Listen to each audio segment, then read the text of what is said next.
and Maple Grove's going to have it. Right out in front, they score!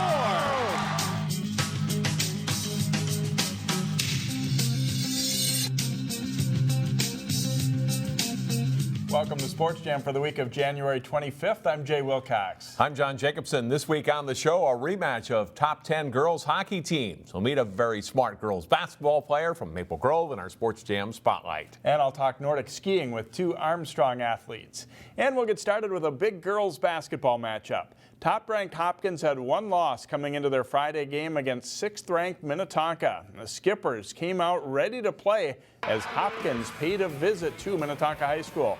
First half, Nia Holly goes left on the dribble, draws 3 defenders, allowing her to hit Kasia Wubbin inside for the layup. Later in the half, Holly will take it herself, launching the 3 from the right side. The Royals lead 31-27 at the half, with former Royal Boys star Royce White looking on.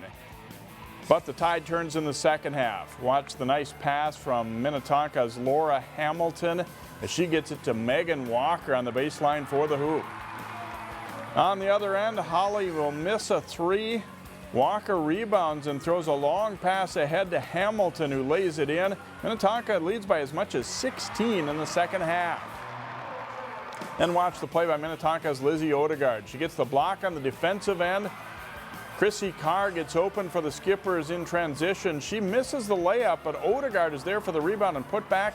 She ends the night with 17 as Minnetonka gets the win 67-59. It's just the second loss of the season for the Royals. Maple Grove's girls basketball team was looking to bounce back from an overtime loss to Osseo when they traveled to Anoka last week. Brittany Bongartz powers into the lane and scores for a 19-16 Tornadoes lead. Maddie Tharp passes to Kylie Binstock, and she hits the baseline floater for Maple Grove, and it's 23-all. Noelle Josephson with a jumper for Anoka in the final seconds of the first half, and the Tornadoes lead 25-23 at the break. Second half, and Binstock zips the pass to Autumn Malinar on the cut for an MG hoop. Mackenzie Barta drives down the middle and scores with the left hand for a 37-31 Maple Grove lead. Barta with 22 points in the game. Nice passing here by the Crimson, and Binstock strokes a 3-pointer for an 8-point lead. Anoka rallies late, but it's Maple Grove winning 52-42. We'll meet the Crimsons, Mackenzie Barta, later in the show. Maple Grove's boys hockey team has held its own against some of the state's better teams this season. The Crimson hope to knock off Northwest Suburban Conference North Division leader Centennial when they faced off in Maple Grove. Cougars on the power play. Dylan Clare sets up Cody McLean for the goal in a 1-0 lead. Second period, Tyler Nyman gets out on a shorthanded breakaway for Centennial and scores in a backhand, and it's 2-0. With less than 10 seconds left in the period, Jack Kelly whistles in the shot for Maple Grove and cuts the lead in half. And the Crimson draws even in the third period on Jaden Walsh's one-timer off the pass from Hunter House. But with less than 2 minutes left in regulation, Nyman gets control of the puck near the Crimson net and sneaks it in from the bad angle for the game winner. Centennial takes it 3-2. Also in the Northwest Suburban, Totino Grace hosting Armstrong Cooper. Second period, the Wings up 1-0 when Grace's Ryan Johnson feeds Sam Henches. That ties it 1-1. After another Eagles goal, Sam Rosinski puts the loose puck off the crossbar and then follows up his shot to give Grace a 3-1 lead. But with 32 seconds left in the period, the Wings' Mitchell Verbatim finds Trey Rooney streaking for a breakaway, and he pulls the Wings back within a goal heading into the third. And in that third period, Armstrong Cooper evens it up. Nick Holscher keeps the puck on the 2-on-1, beats Drew Lodermeyer, and that makes it 3-3. With 1:49 left, the Wings forecheck forces a turnover, and Rooney gets it to Holscher for a one-timer in front. Armstrong leads 4-3. Just 22 seconds later, the Eagles pull their goalie with the puck bouncing around in front. Cam Fagerly knocks it off a defender skating in to tie it at 4, and after a scoreless OT, this one ends in a 4-4 tie. Breck's boys hockey team is ranked second in Class A. They look for a win as the Mustangs played host to Providence Academy in Golden Valley in an IMAC game. Nick Strom on the rush gets it to Mitchell Matchlet. He's stopped at number 10. Carter Breitenfeld knocks it in. It's 1-0 Breck, 20 seconds in. Austin Heidemann carries the puck on a 2-on-1 and sets up Matchlet as they make it look easy on this one, 3-0 Mustangs. Still in the first period, Chase Ellingson puts on the brakes and flips the pass across to Josh Strom for the goal, and it's 6-0 Breck after a period. Providence does get on the board as Jacob Geisler sets up Zach Geisler for the shot and goal early in the second. But this night is all Breck. Heidemann to Matchlet, back to Heidemann for the goal. Breck rolls to a 16-1 victory. Wayzata and Hopkins will compete in different sections in gymnastics this season. Hopkins remains in Section 6AA, while Wayzata moves into a tough Section 5AA. Coach Megan Johnson and the Royals looking for their season-high score this season. And the Royals' Katie Leake finished second for her team on the vault in this meet, scoring an 8.375. Senior Andy Poles had a solid meet for Wayzata. She scored an 8.85 on the uneven bars, as Wayzata leads by just over 3 points after 2 events. Grace O'Neill, in her 6th year of varsity gymnastics at Hopkins, scored a season-best 8.8 on the balance beam. Wayzata's Grace Trainer won the meet all around, and she took first place in all 4 events. She won the balance beam with a score of 9.275. The 8th grader's best score came on the floor exercise, which she won with a mark of 9.35. Wayzata wins the meet 139.45 to 130.4 for Hopkins. Season-high scores for both teams. Saturday at the annual Breck Luau Invitational, Champlin Park finishes first out of 10 teams. The Rebels scored 142.075. Maple Grove finishes second at 139.975. Pine Island is third and Edina fourth. Breck finishes sixth with a score of 131.05. Champlin Park's dynamic 7th grader Cheney New won the all-around with a score of 37.15. In Champlin Park and Maple Grove, a solid team this year, Jay. That's right, and a nice win for Wayzata as well. And then an invitational over the weekend, they inched over that 140 mark, so the Trojans definitely tough too. Next up on Sports Jam, Maple Grove turns the tide in a girls hockey rematch. Plus, Robbinsdale Rumble wrestling highlights. Welcome back to Sports Jam. 2 of the area's best girls hockey teams went head-to-head for a second time this season. And a much different result this time. Class A's #1 team Breck beat Maple Grove, rated 4th in AA, 3-0 in the championship of the Walser Invitational in Edina a few weeks ago. Maple Grove looking for a little revenge this time around. Second period, no score. Lauren Kaufman tucks it in for a Crimson power play goal. Then a loose puck in front, and Breck buzzes the net. Nicole Oppenheimer will poke it in, and we're tied up at a goal apiece. But Maple Grove gets the next 2. Taylor Wente's rebound marker gives the Crimson a 3-1 lead. 17 seconds into the third, though, Breck answers. Sydney Breza with a wrist shot top shelf, and it's a 3-2 game. But Maple Grove scores 4 straight goals from there to turn a close game into a rout. Maple Grove wins at 7-2. The Hopkins boys basketball team is running up huge scores in many of their wins this season. The unbeaten Royals did the same in their home game with Minnetonka. Xavier Johnson hits a 3-pointer for Hopkins 42 seconds into the game, giving the Royals a 5-0 lead. Amir Coffey whips a pass to a wide-open Eric Davis, who dunks it home, and Hopkins is up 12-2. But the Skippers fight back. Seth Cota goes in for the dunk, getting Tonka back within 7 at 33-26. Off a missed 3 by Johnson, as Ishmael El-Amin in the paint for a putback. El-Amin with 20 points in the game. Amar Miller slices inside of Coffey and scores the layup for Minnetonka. They come back and they take a 56-55 lead at halftime. Second half, and El-Amin steps in for the steal. He'll miss the layup here, but Coffey is trailing to flush it home. 35 points on the night for Coffey. Then Coffey to El-Amin for a 3, and Hopkins takes the momentum and stretches its lead. Coffey a great scorer and a great passer too. Another assist here, setting up Davis. Hopkins pulls away to win 108-94. You can watch the Royals live when they play Cooper Tuesday night here on Channel 12. Also in boys basketball last week, Osseo remained unbeaten with a 92-54 win at Tocino Grace. Demario Armstrong and Zach Tyson scored 18 points each for the 18-0 Orioles. And Champlain Park racked up 114 points in a 114-70 rout of Coon Rapids. Josiah Strong led the way, scoring 24 points. The Rebels are now 14-3 on the season. The Maple Grove boys didn't have long to dwell on a loss to Osseo. They have quickly started a new winning streak.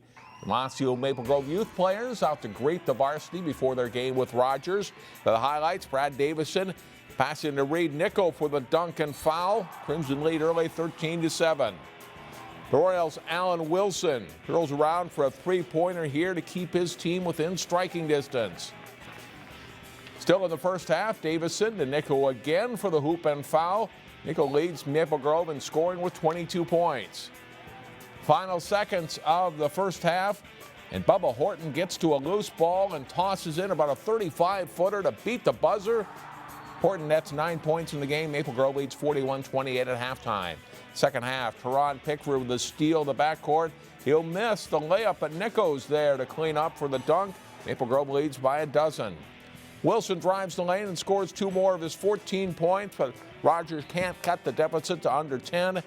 Davison scores 21 points for Maple Grove as the Crimson wins 84-60 the final. Maple Grove also beat Park Center on Friday. Now to wrestling, where district rivals Armstrong and Cooper went head-to-head in the annual Robbinsdale Rumble.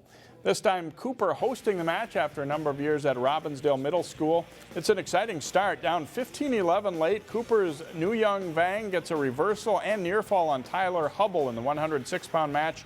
The 5-point move gives Yang a 16-15 win. After another Cooper decision, it's all Armstrong. Damon Barley with a cross-face cradle pins Terrell Barnes in the 126-pound match as the Falcons go up 9-6. At 1:32, James Young follows suit for the Falcons. He pins Peter Lee with just 1 second left in the first period as Armstrong goes on a roll.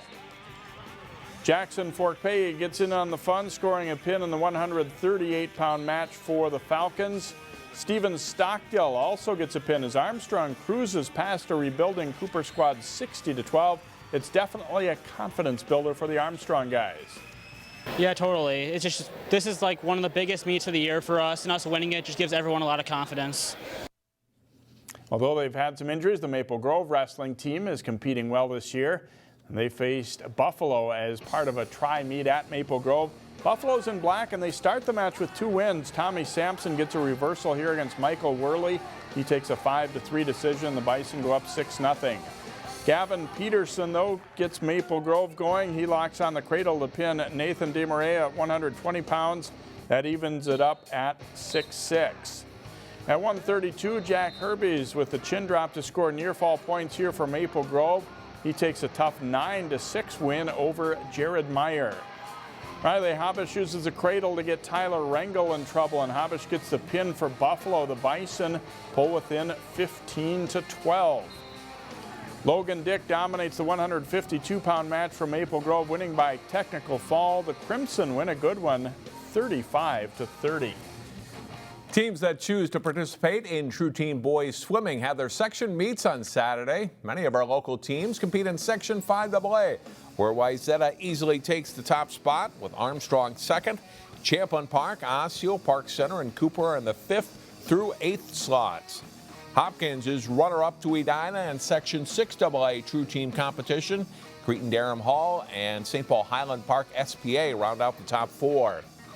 In Section 8AA, St. Michael Albertville takes the title with Brainerd, St. Cloud Tech, and Elk River in the next 3 spots. Then it's Buffalo, Maple Grove, Moorhead, and Rogers.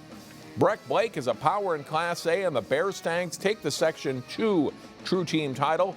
Benilde places 4th. The state True Team meet is Saturday at the U of M's Aquatic Center. Always fun to see now how that matches up with the actual section meet later in the year. A lot of times it is the same teams coming out on top. Still to come here on Sports Jam, we'll talk with a couple of local Nordic skiers with some big meets coming up. But next in our Sports Jam Spotlight, we meet a Maple Grove senior who's an ace on the basketball court and in the classroom. A year ago, Maple Grove High School senior Ben Schultz committed to play college football at Harvard. Now another Crimson athlete will follow that path from Maple Grove, Minnesota to Cambridge, Massachusetts. In this week's Sports Jam Spotlight, we'll meet Maple Grove senior and basketball player Mackenzie Barta. Mackenzie Barta is the type of player that coaches refer to as a gym rat. Always working to perfect your game and seemingly always in the gym. We got to kick her out of the gym sometimes so we can go home to our families. Because she'd sit here and shoot threes and free throws and all day long if we'd let her. Funny thing is, it wasn't that way at all when Kenzie started playing in elementary school. I hated it. And I hated going to practice, and I would cry and beg my parents to not make me go. But I guess my love for it just grew probably once traveling started more. I hated practicing, which is funny because that's one of my favorite things about it now. I'm always in the gym practicing to get better, but that's what I hated the most. That all changed in traveling and AAU basketball. It was always just so much fun hanging out with teammates and stuff between games, and then the traveling tournaments you would have. You just have lots of time to hang with your teammates, and we actually won state in 8th grade, which is my favorite memory. So that was super fun, and it was with a lot of the girls that I play with now. Now an all-conference guard at Maple Grove, Kenzie's long hours in the gym have paid off. She leads the Crimson in scoring and is second in assists, steals, and rebounding. Strong drive to the basket. Shot missed, and then Barta gets her own rebound, scores, and is fouled. You know, in 9th grade, we knew that she was special, and she's developed into absolutely the player that we thought she'd be. And so it's just been great. You know, her leadership's been great, her work ethic's been great. Just a special kid. It's just been awesome. I mean, it's been 4 years now, and I can't imagine my life without it. It's kind of scary to think about our last game of the season. This is going to be really sad because I've been coming here every day since freshman year. A mentor to the younger players at Maple Grove, Mackenzie had her own role model as a freshman. Angie Davison was a big one. I remember, so that was my freshman year, she was a senior, and we would go to Lifetime and she would teach me ball handling drills, and I could not do any of them, and she was so good at them, and now I've worked at them, and I'm the good one at them now, and I like teaching other people them, so she was a big one. When Kenzie was a 9th grader and Angie was a senior, we were doing some things in practice and kind of doing some one-on-one situations, and a lot of kids kind of cowered away from Angie because Angie was such a good player, and Kenzie jumped right in there, and in fact one time took it right at Angie, they both came up with bloody noses and stuff, and I mean it was a sign of the kind of kid that Kenzie was going to be, that she wasn't going to shy away from competition, and not only that, she wanted to compete against the very best. Kenzie says she is still learning the game, and that love of learning extends to the classroom too. She's a straight-A student who next year will study and play basketball at Harvard University. I started talking to Harvard at the end of junior year, I would say, and once they kind of came into the picture, that was my ultimate goal, and I knew I didn't really want to go anywhere else, so after that it was kind of just Harvard. Mackenzie says her interests are in the science field, with a plan to major in biology and eventually go to medical school, all while trying to play a Division I sport. It's a lot about time management, and I think I do really well with that here, so I think I'm preparing myself even this year for what I'm going to face next year. Boston is 1,400 miles away, so coming home won't happen a lot next year for Kenzie, but she'll miss her Crimson basketball family. Especially since I'm going so far away. We're probably not going to be able to see each other much, but when I come home for winter break, I'm very excited to come back and visit Crimson family we have here. Right now, the Crimson are hitting the home stretch of the regular season, and are hoping to peak in March and have a shot at playing in the state tournament. I think we're just hungry to go further in sections than we have the past 3 years. And like I said, this group of seniors won state as 8th graders, and we've always had that in us. Like, we want to win it again at the high school level. Kenzie is averaging 14.7 points per game. The Crimson carries an 8-7 record into this week with games against Spring Lake Park and Centennial. When we come back, Jay talks Nordic with 2 Armstrong Falcon skiers. Welcome back to Sports Jam. We're heading down the home stretch of the abbreviated Nordic ski season this year, and we're joined by a couple of Armstrong Falcons today, and starting with Hannah Rudd. Your team obviously did so well last year, ranked very high this year. You know, how are you feeling about the team right now as you head toward conference and sections? Yeah, it's been a short season, but a good one. We have a pretty deep team, a lot of young ones coming up, so we're excited and getting ready for the conference meet. How tough has it been to have the season get started so late for your team and all of the teams around here? Yeah, we're all pretty much dealing with the same weather, so we've just been doing a lot of dry land training and just using what we have.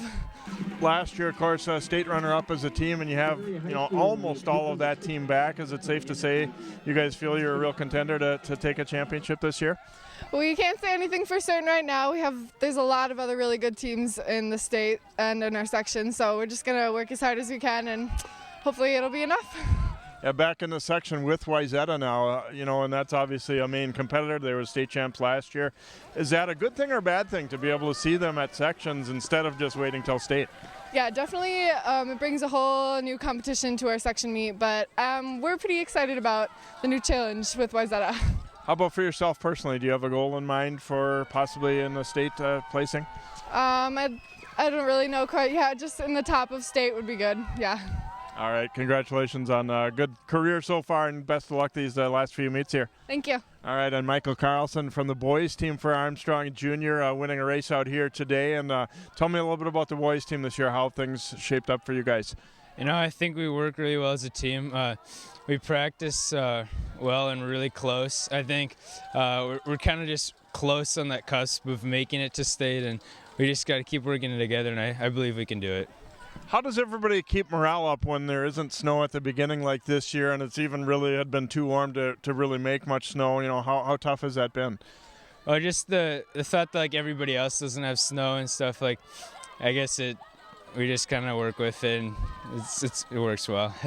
Does dryland training really help a lot if you really put your work into it? Is it something that at least can simulate being out here on snow?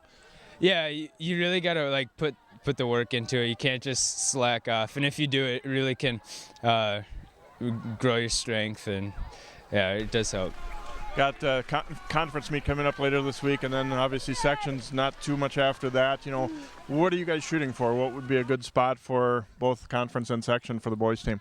Well, we're just hoping to get like second place in sections and make the state. That's kind of our goal.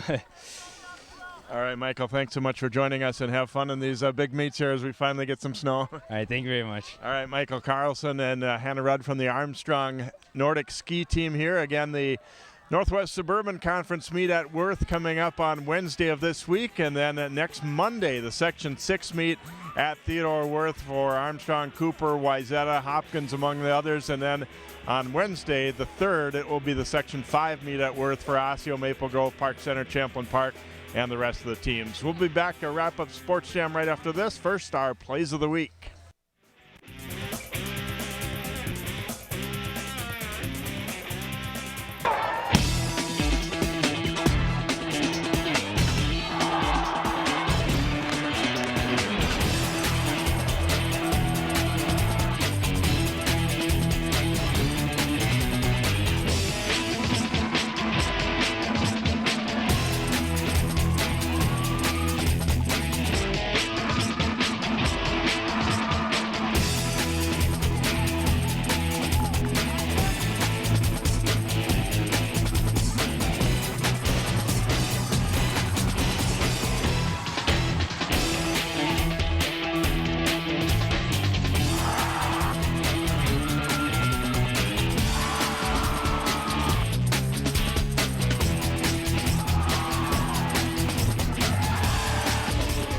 There it is to Crimble, and there's 1,000 career points.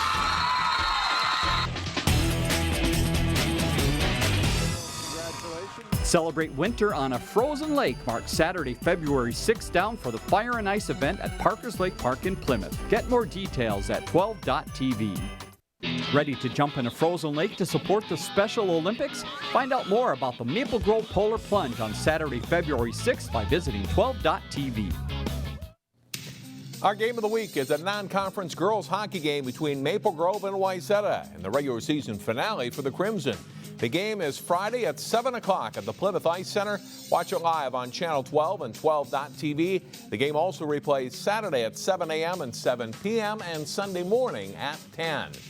And that will do it for this week's show. Thanks for watching. We'll see you next time here on Sports Jam.